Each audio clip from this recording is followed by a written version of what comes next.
I've always kind of been drawn to people who've like figured out the whole wealth and happiness thing. And well, Naval Ravikant, he's definitely one of those people, wouldn't you say? Absolutely. It's really something else, Naval. He doesn't just talk the talk, you know? This is someone who built companies, right? Angelist, invested in like Twitter and Uber really early on. But the thing is, what really makes him different, what makes him stand out, is how much he focuses on wealth. But not for the sake of being wealthy, but as a way to get to something even more valuable. And that's freedom. Freedom, yeah, that's a powerful word. It's not just about having like a ton of money in the bank, but about having the freedom to actually design the life you want. Right, exactly. That's how Naval sees wealth as like a tool to get that freedom. He makes this distinction between like money and wealth. Money Right. that's just transactional, it comes and goes. But wealth, when we're talking real wealth, that's about owning stuff that makes you money even when you're not working. So you're talking about building something that works for you, even when you're not. No more like trading your time for money, right? You got it. And that's where Naval's whole thing about working smart comes in, not just working hard.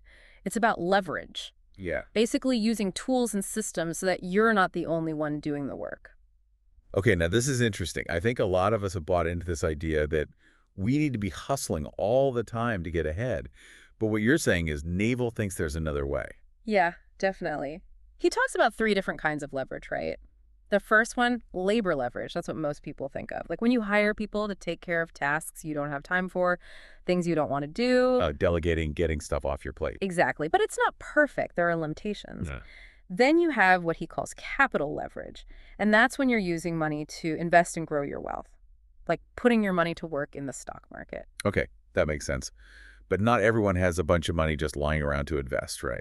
And that's why Naval is so big on what he calls products with 0 marginal cost of replication. Think of stuff like code, books, creating media. Once you make it, you can reproduce it and share it practically everywhere online, and you don't really have any additional cost. So what you're saying is the internet changed everything when it comes to leverage. Exactly. Yeah. Take Joe Rogan, for instance. He basically created this whole podcasting empire, and it makes millions every year. And he did it all without huge overhead costs. That's the power of this new kind of leverage. And this is where it gets really interesting for our listeners, because this isn't just for celebrities or tech people, right? Wow. This type of leverage, it's available to anyone. Exactly. Think about you, what you're good at, what you're passionate about. Could you put together an online course or write an ebook? Or even build an audience around something you love. With the internet, this kind of wealth creation, it's possible for anybody who's willing to learn and put in the work. So leverage is key. But I have a feeling it takes more than just, putting your stuff out there to actually create wealth. You have to be smart about it too. Right? You're totally right. Leverage on its own isn't enough. You have to be smart about how you're using it. And that's where judgment comes in. Judgment.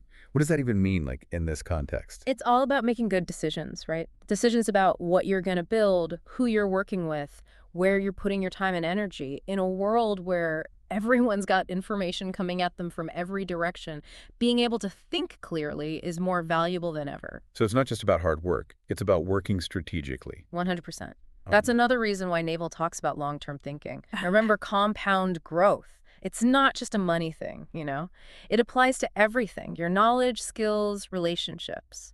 The small stuff you do consistently over time, that's what leads to amazing results. Right. It's like that saying, it's not about timing the market. It's about time in the market. Consistency beats, like trying to get those quick wins. Exactly. And that applies to your whole life, not just your work. And speaking of strategy, Naval is a huge believer in being authentic. And not just in like a self-help way, but as a real, actual advantage. Okay, I'm listening. Tell me more about this whole strategic authenticity thing. Okay, so Naval's thinking is when you're playing the long game, you need to be around people who share your values, right?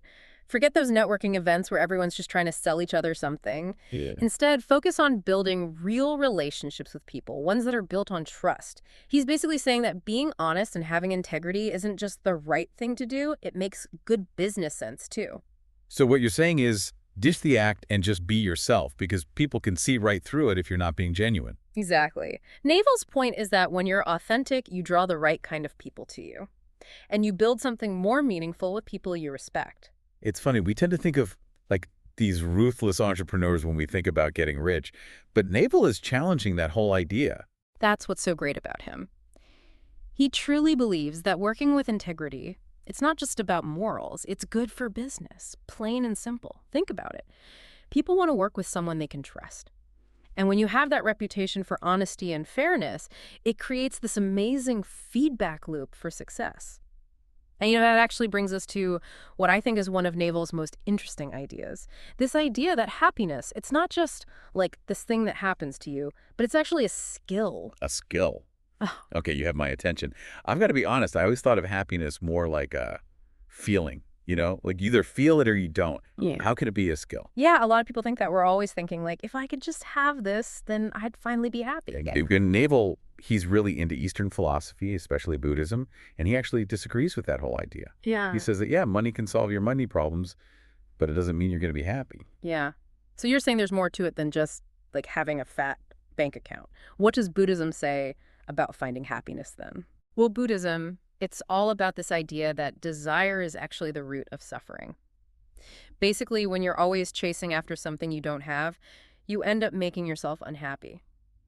Naval's take is that true contentment, it comes from focusing on the process, on the journey, and not getting so hung up on the end result. So instead of thinking, I'll be happy when I get that promotion, it's more about finding joy in the work itself.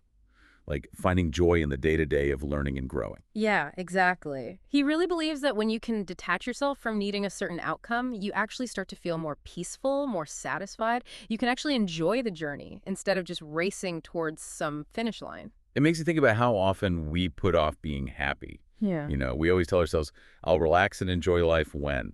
But like, what if we could actually feel that sense of contentment right here, right now? That's exactly what Naval is saying.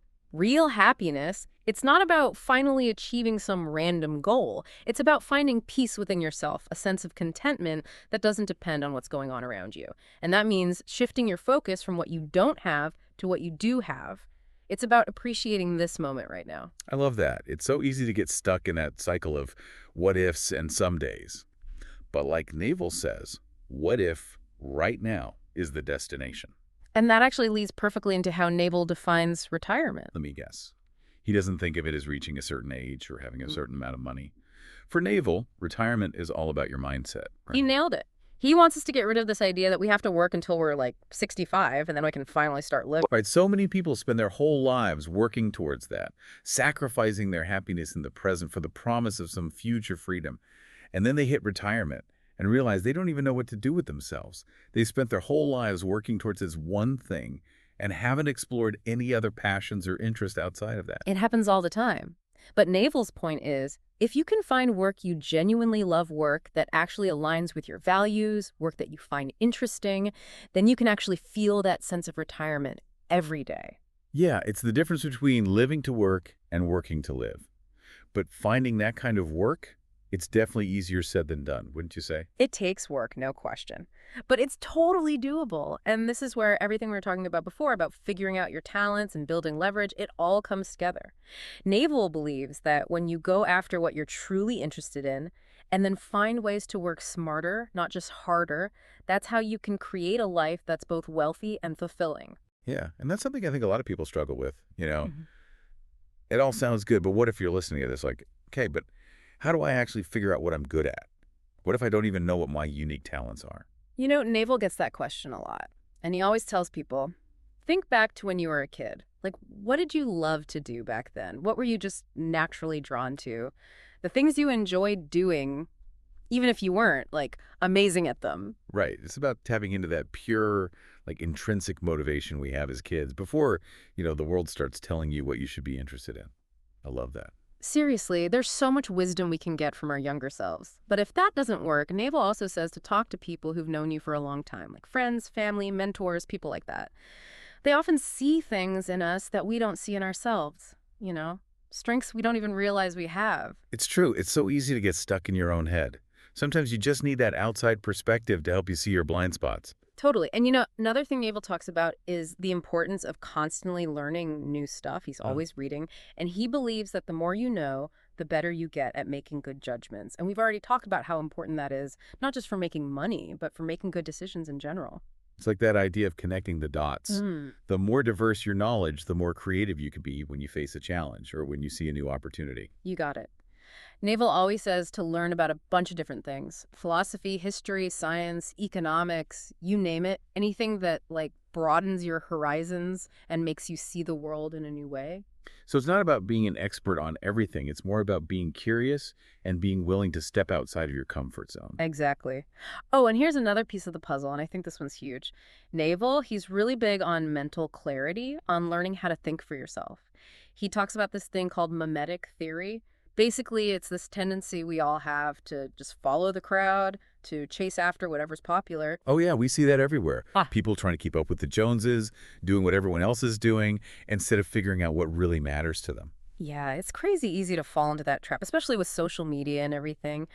But Naval would say if you want to make good decisions, you have to develop your own internal compass, right? One that doesn't get thrown off course by peer pressure or what other people think. So you've got to trust your own gut, even when it's telling you to do something different. Exactly.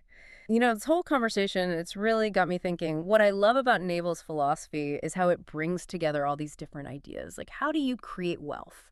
How do you find happiness? How do you grow as a person? How do you live ethically? It's not just about one thing, it's about your whole life. It really is, and it's so refreshing. And, I think one of the most powerful things Naval says, and this kind of sums it all up, is to play long-term games with long-term people. Oh, man, that's such a good one. It really does capture everything we've been talking about, doesn't it? Being patient, being authentic, finding your people. Right, and remembering that real success, it's not just about what you achieve in your own life. It's also about how you impact the world, the legacy you leave behind. Well said, Navalani. He's got a way with words, that's for sure. So that was a deep dive into the mind of Naval Ravikant. And for everyone listening, if any of this resonated with you, I definitely recommend going back and checking out the source material, the Almanack of Naval Ravikant. It's full of wisdom, and I guarantee you'll find some new insights every time you read it. But most importantly, take action. Ask yourself, what's my specific knowledge? What long-term game am I playing? And who are those long-term people I want on my team? Until next time, keep learning, keep growing, and keep diving deep.